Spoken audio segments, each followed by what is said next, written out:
Vous connaissez sûrement Skype, ce service qui permet de passer des appels téléphoniques ou vidéo sur Internet, utilisé quotidiennement par des dizaines de millions de personnes à travers le monde.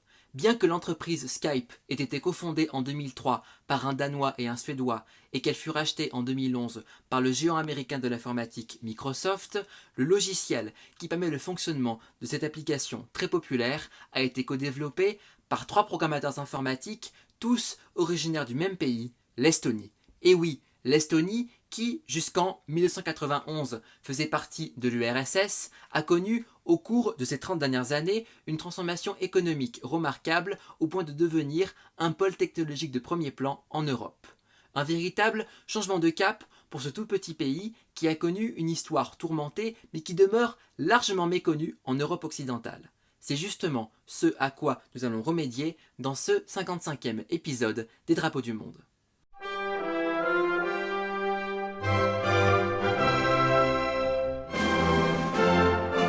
La République d'Estonie est un petit pays du nord-est de l'Europe d'une superficie de 45 000 km² et dont la population s'élève à tout juste 1,3 million d'habitants. Géographiquement, le territoire estonien est recouvert à 40% de forêt et abrite en son sein plus de 1400 lacs.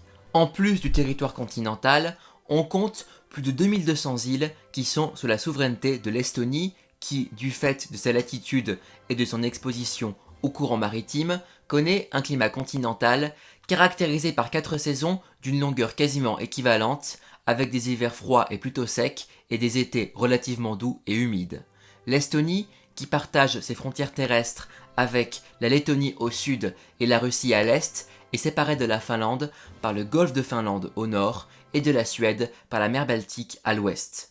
La capitale estonienne, Tallinn, qui compte près de 450 000 habitants, connue sous le nom de Reval du XIIIe au XXe siècle, est située au bord du golfe de Finlande, en face de la capitale finlandaise Helsinki, située 80 km plus au nord. Dans les médias occidentaux, l'Estonie est souvent intégrée dans un ensemble appelé Pays baltes, qui inclut également la Lettonie et la Lituanie. En dépit de leur proximité géographique, ces 3 pays sont souvent associés dans ce seul et unique ensemble du fait de leur histoire récente commune et bien souvent tragique. Pourtant, à bien des égards, l'Estonie demeure un pays à part. Tout d'abord, contrairement à la plupart des autres peuples alentours, les Estoniens ne sont pas des Indo-Européens. Leur langue appartient à la famille des langues dites finno-ougriennes, parmi lesquelles se trouvent aussi le hongrois, le finnois, ainsi que les parlers samis. Les plus anciennes traces de population sur le territoire de l'actuelle Estonie remontent à 9000 avant Jésus-Christ. Il y a environ 2000 ans, les ancêtres des actuels Estoniens commencèrent à s'organiser en communautés politiques autonomes, parmi lesquelles se trouvaient les paroisses et les comtés, eux-mêmes divisés en plusieurs paroisses. Bien qu'ils furent indépendants de toute puissance extérieure pendant des siècles, les Estoniens ne se regroupèrent jamais pour former dès cette époque un seul État. Mais les choses changent à partir du XIIIe siècle, à la faveur de l'évangélisation des Estoniens, jusque-là païens, suite aux croisades menées au nom du pape par le roi du Danemark et l'ordre des chevaliers porte-glaives, des moines guerriers germaniques qui rejoindront les légendaires chevaliers teutoniques en 1237. Après avoir été dominés par les Danois, qui fondèrent la ville de Reval, l'actuelle Tallinn, puis par l'ordre de Livonie, une branche autonome de l'ordre teutonique, et enfin par les Polonais, du moins dans le sud de l'Estonie, à partir de la fin du XVIe siècle, le territoire estonien passe progressivement sous la domination d'une nouvelle puissance majeure de la mer Baltique, le Royaume de Suède. D'un point de vue religieux, c'est une bonne nouvelle pour les Estoniens, car les Suédois ont, comme eux, adhéré à la réforme protestante au début du XVIe siècle, à une époque où l'ordre de Livonie, qui dominait l'Estonie, s'y opposait vigoureusement. Mais la Suède décline à partir du XVIIIe siècle, et le territoire estonien suscite la convoitise des États voisins, en particulier de la puissance montante de l'époque, l'Empire de Russie, qui, dès 1710, en pleine guerre contre la Suède et la Pologne, s'empare de l'Estonie. Ainsi débute une période de plus de 2 siècles marquée par l'imposition du servage à la paysannerie, la domination économique des Allemands baltes, descendant pour partie des chevaliers de l'ordre de Livonie, ainsi qu'une politique de russification qui vise à marginaliser la langue et la culture estonienne. À partir du milieu du XIXe siècle, dans un contexte d'affirmation du sentiment national dans toute l'Europe, plusieurs mouvements visant à protéger la culture estonienne de la politique de russification et à limiter l'influence des Allemands de la Baltique voient le jour. Après une première révolution russe en 1905, des partis politiques purent se former légalement. C'est dans ce contexte qu'un congrès national estonien demanda l'unification de l'Estonie en une seule entité autonome au sein de l'Empire russe et la fin de la politique de russification. Cependant, en dépit des apparentes concessions données à ses opposants, le pouvoir tsariste n'a aucunement l'intention de laisser des mouvements autonomistes s'épanouir. Pour les Estoniens, seul un bouleversement majeur pourrait leur permettre de retrouver leur liberté. C'est justement ce qui arrive en 1917 avec les conséquences désastreuses de la Première Guerre mondiale pour la Russie. Incapable de s'imposer face à l'Allemagne, miné de l'intérieur par la famine et la désertion de ses soldats, l'Empire russe s'effondre et plonge rapidement dans la guerre civile qui oppose les bolcheviks aux armées blanches restées fidèles au tsar. Dans ce chaos général, et alors que l'armée allemande est également dans les parages, l'Estonie proclame son indépendance le 24 février 1918. Le pays doit cependant encore lutter pour garantir sa liberté, notamment à cause des incursions militaires de l'armée rouge. Finalement, un traité de paix est signé le 2 février 1920 entre la République d'Estonie et la Russie bolchevique qui deviendra l'Union soviétique, l'URSS, en 1922. Après plus de 700 ans de domination par des puissances étrangères, l'Estonie avait enfin acquis sa liberté, qui n'allait malheureusement durer que 20 ans. Le 23 août 1939, l'Union soviétique signe avec l'Allemagne un pacte de non-agression. Dans ce pacte se trouve un protocole secret qui permet aux deux États d'étendre leur territoire aux dépens de leurs voisins. Il était ainsi prévu que l'Estonie se retrouve sous la domination de l'URSS. Le 17 juin 1940, à la suite d'un ultimatum envoyé la veille, l'armée soviétique, l'armée rouge, occupe le territoire de l'Estonie qui est officiellement annexé par l'URSS le 6 août 1940, devenant ainsi la République socialiste soviétique d'Estonie. Aussitôt installée dans le pays qu'elle vient de conquérir, l'URSS y instaure un régime de terreur. Des milliers d'Estoniens, souvent issus des élites politiques, économiques, militaires et intellectuelles, sont arrêtés, déportés au goulag en Sibérie quand ils ne sont pas exécutés sur place. Le 22 juin 1941, l'Allemagne rompt le pacte de non-agression signé 2 ans plus tôt et envahit l'URSS. C'est le début de l'opération Barbarossa. Dès le mois de juillet, les premières unités militaires allemandes pénètrent en Estonie, tandis que la population de la capitale estonienne, Tallinn, est évacuée en août. Si au départ, de nombreux Estoniens, après avoir subi plus d'1 an de répression stalinienne, accueillent les Allemands comme des libérateurs, cette illusion se dissipe rapidement. Les Allemands se révèlent tout aussi brutaux que les Soviétiques et des milliers d'Estoniens, de Juifs, de Roms et de prisonniers de guerre soviétiques périssent dans des camps de travaux forcés.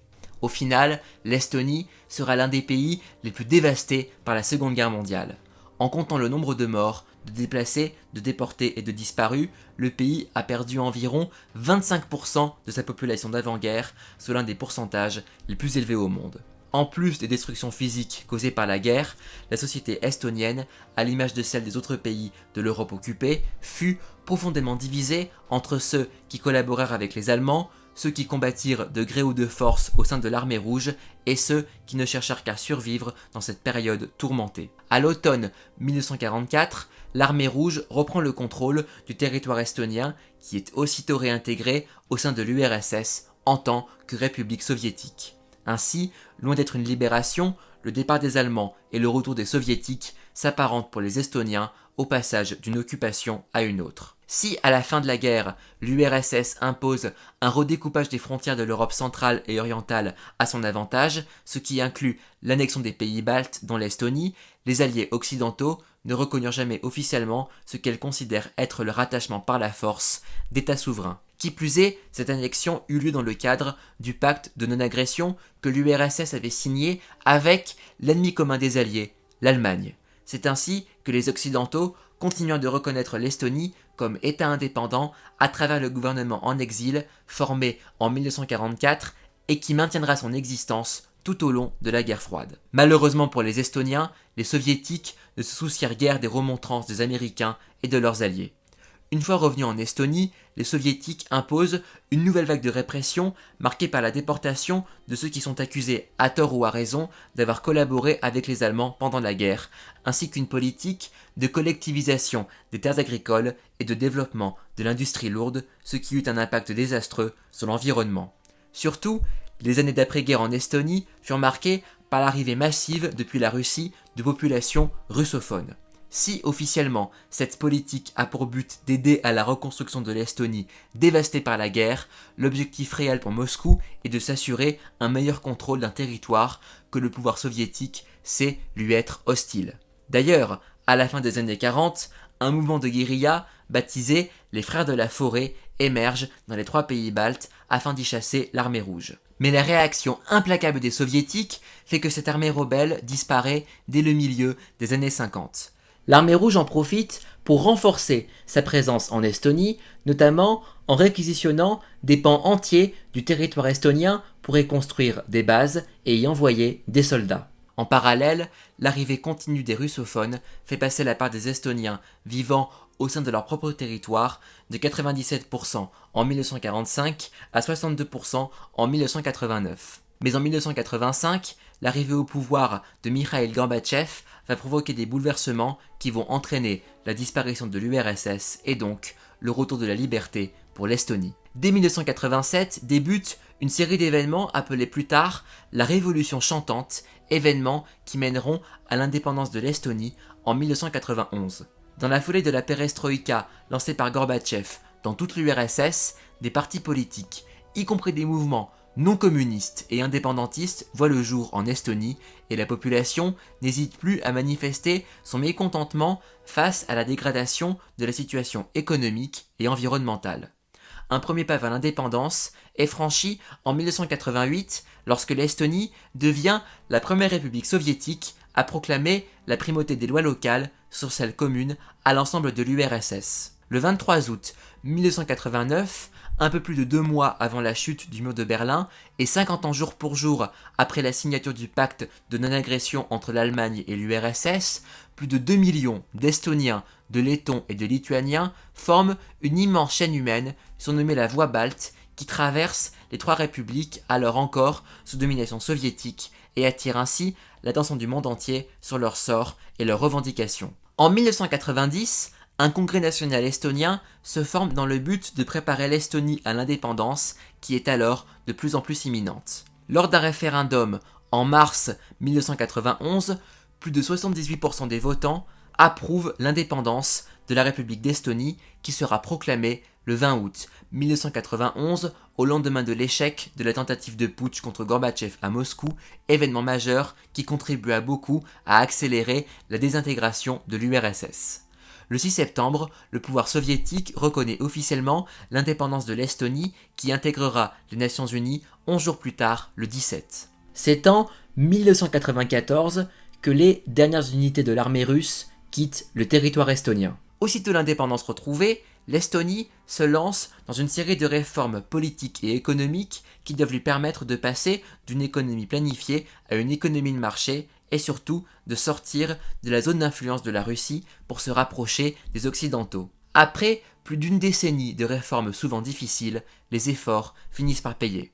C'est ainsi qu'en 2004, l'Estonie, aux côtés notamment de la Lettonie et de la Lituanie, adhère à l'Union européenne et à l'OTAN. Puis, en 2011, le pays abandonne sa devise nationale, la couronne estonienne, au profit de l'euro, devenant ainsi le premier des 3 États baltes et la première des anciennes républiques soviétiques à adopter la monnaie unique. Le drapeau de l'Estonie est simplement formé de 3 bandes horizontales, bleues, noires et blanches. En estonien, il est souvent surnommé le sinimust valge, qui peut se traduire par bleu, noir, blanc. S'il fut adopté une première fois comme drapeau du pays, officieusement en 1918 et officiellement en 1922, puis de nouveau en 1990, ses origines remontent à la fin du XIXe siècle, en 1881 pour être précis, lorsque la toute première organisation étudiante estonienne, qui venait juste de se former, créa cette bannière pour en faire son étendard. Ce drapeau était lui-même inspiré de ceux représentant respectivement les gouvernements d'Estonie, de Livonie et de Courlande, qui faisaient alors partie de l'Empire russe. Ces bannières furent toutes dessinées dans les années 1820. En quelques années, grâce à l'influence considérable des mouvements étudiants dans l'émergence du nationalisme estonien, le drapeau bleu-noir-blanc devient le symbole principal des revendications nationales estoniennes et apparaît fréquemment dans des manifestations hostiles au pouvoir tsariste, bien que ce dernier interdise régulièrement à coups de décret son utilisation en public, notamment pendant la Première Guerre mondiale. Le 12 décembre 1918, alors que l'Estonie avait, à la faveur de l'effondrement de l'Empire russe, proclamé son indépendance quelques mois plus tôt, le drapeau bleu-noir-blanc est hissé pour la première fois en tant qu'emblème national au sommet du Pic Hermann, une tour du château médiéval de Tumpea à Tallinn. Ce n'est cependant qu'en 1922 qu'il deviendra officiellement le drapeau national de l'Estonie. Le 21 juin 1940, alors qu'elle vient de pénétrer en Estonie, l'armée rouge retire symboliquement le drapeau tricolore bleu-noir-blanc du sommet du Pic Hermann. Le lendemain, le drapeau estonien y est hissé à nouveau, mais cette fois-ci accompagné du drapeau soviétique. Mais le 27 juillet, le drapeau estonien disparaît au profit de celui de la nouvelle République soviétique d'Estonie. On peut voir qu'au-dessus de la faucille et du marteau se trouvent les initiales en estonien de la République socialiste soviétique d'Estonie. Quand les Allemands occupent l'Estonie entre 1941 et 1944, le drapeau bleu-noir-blanc réapparaît, mais en tant que symbole ethnique et non national. Cette bannière disparaît de nouveau dès que les soviétiques reviennent en Estonie en septembre 1944, et ce au profit du drapeau de la République soviétique d'Estonie qui, en février 1953, connaît un important changement dans son apparence. Les initiales de la République soviétique sont remplacées par l'étoile à 5 branches, symbole de l'armée rouge, et surtout, 6 vagues bleues avec 2 bandes blanches au-dessus font leur apparition. Il s'agit sans doute d'une référence au fait que l'Estonie borde la mer Baltique, mer ô combien stratégique pour la marine de guerre soviétique. Si le drapeau bleu-noir-blanc est évidemment interdit pendant la majeure partie de la période de domination soviétique, il commence à réapparaître en public à la fin des années 80 à la faveur de la perestroïka instaurée par Gorbatchev en URSS. Le 24 février 1989, le drapeau bleu-noir-blanc est de nouveau hissé au sommet du Pic Hermann à Tallinn, et le 7 août 1990, soit juste un an avant la déclaration d'indépendance, il redevient officiellement le drapeau de l'Estonie. Sur cette bannière, la bande bleue représente le ciel, la mer et les lacs, mais aussi la foi, la fidélité et le dévouement aux idéaux nationaux. La bande noire est non seulement l'emblème du sol du pays, mais également de son passé douloureux ainsi que de toutes les souffrances endurées par les Estoniens au cours de leur histoire. Enfin, la bande blanche symbolise la neige, l'écorce de bouleau, un arbre très présent dans les forêts d'Europe du Nord, et aussi la pureté, le travail, les nuits blanches estivales et l'aspiration populaire au bonheur et à la lumière. Certaines personnes se sont amusées à prendre des photos du paysage estonien en plein hiver et ont remarqué qu'on pouvait reproduire les 3 bandes du drapeau national sur des images réalisées en pleine forêt avec le bleu du ciel, le noir des arbres ayant perdu toutes leurs feuilles et le blanc de la neige au sol. Une loi votée au Parlement estonien en 2005 fait du drapeau bleu-noir-blanc l'étendard national et ethnique de l'Estonie. La loi précise aussi que cette bannière doit être hissée tous les jours au sommet du Pic Hermann à Tallinn au moment du lever du soleil, mais pas avant 7 h du matin, et retirée au moment du coucher du soleil. Au cours de l'année, plusieurs journées sont spécifiquement dédiées au drapeau de l'Estonie, notamment le 24 février, journée de la déclaration d'indépendance de 1918, le 14 mars, journée de la langue estonienne, le 4 juin, journée du drapeau, le 20 août, journée de la restauration de l'indépendance en 1991, ou encore le 3e samedi d'octobre qui est consacré aux langues finno-ougriennes dont fait partie l'estonien. Par ailleurs, lorsque le drapeau de l'Estonie est disposé de manière verticale, il doit toujours être de façon à ce que les bandes soient dans cet ordre de gauche à droite, bleu, noir et blanc. En 2001, un politicien estonien proposa de remplacer le drapeau aux 3 bandes par un étendard arborant la croix nordique, c'est-à-dire une bannière similaire à celle des pays dits nordiques comme le Danemark, la Suède et surtout la Finlande, pays le plus proche culturellement de l'Estonie. Les 3 couleurs seraient en revanche restées les mêmes que celles du drapeau originel. En réalité, ce projet de mettre la croix nordique sur le drapeau national de l'Estonie remonte à 1919. Ces 3 propositions de drapeau qui s'affichent maintenant à l'écran datent justement de cette époque. Derrière ce projet quelque peu original, pour ne pas dire farfelu, se cache le souhait chez nombre d'Estoniens que leur pays ne soit plus vu comme un pays balte et encore moins comme une ancienne république soviétique, mais comme un pays nordique, en somme, la volonté de tourner la page de la période de domination russe puis soviétique et de se rapprocher des pays nordiques beaucoup plus démocratiques et plus prospères. Les partisans de la croix nordique mettent en avant la proximité géographique et les liens historiques de l'Estonie avec le Danemark, la Suède et la Finlande, et aussi, dans le cas de la Finlande, les origines culturelles et linguistiques communes. Certains poussent même le bouchon un peu plus loin en considérant que les trois bandes horizontales du drapeau donnent à l'Estonie l'image d'un pays post-soviétique d'Europe de l'Est, ou encore qu'il faut carrément changer le nom du pays et qu'à la place d'Estonie ou Estonia en anglais, on dise Estland, qui est déjà le nom du pays en allemand, en danois ou encore en suédois.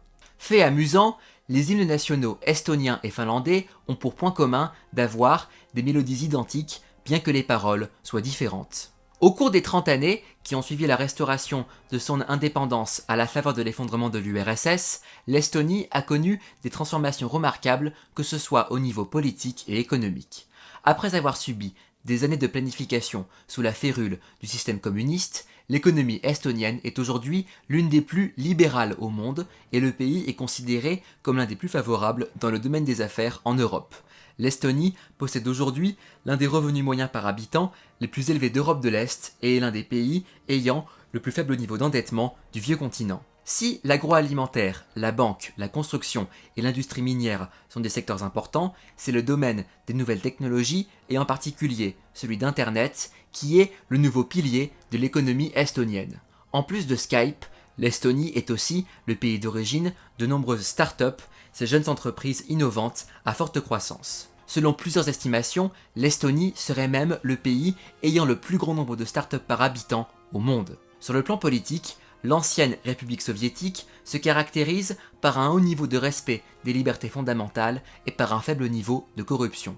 À l'image de l'ensemble du pays, la politique estonienne se montre également très performante dans le domaine des nouvelles technologies avec le but affiché de créer à terme un e-gouvernement. C'est ainsi qu'aujourd'hui, 99% des services publics estoniens sont accessibles sur Internet 24 heures sur 24. L'Estonie a été en 2005 le premier pays au monde à introduire le vote par Internet lors d'élections locales et en décembre 2014, le statut d'e-résidence qui autorise les étrangers habitant en Estonie d'obtenir une carte à puce leur permettant de signer des documents officiels et d'avoir un meilleur accès aux services bancaires, de paiement et de formation en entreprise a été créé.